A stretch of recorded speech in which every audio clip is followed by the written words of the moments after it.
Today, this 27-year-old patient, we are doing FUE hair transplant. We have just given the local anesthesia here. Now we are starting the FUE follicle unit extraction, follicle extraction by this hair transplant extractor. We are using the 0.8 mm punch. This you can see it, and this is a very good quality punch. Let's start the machine.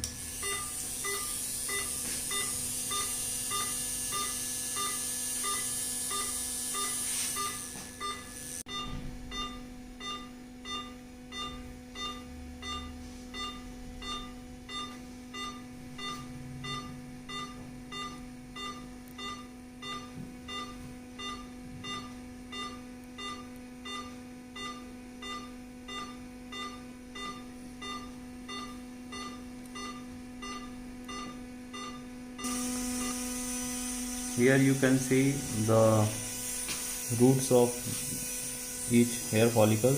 There are 2 hairs in some grafts, there are 3 hairs in some grafts, there are 4 hairs in some grafts, there are single hair also in some grafts. So there are many clinics, they are doing hair transplantation, but the most important thing, how many are saving the roots, because in hair transplantation the roots saving is very important. Once we want a good result in FUE, so you can see at Rejuvena Cosmo Care we are doing the very safe and good quality of hair extraction. Thank you.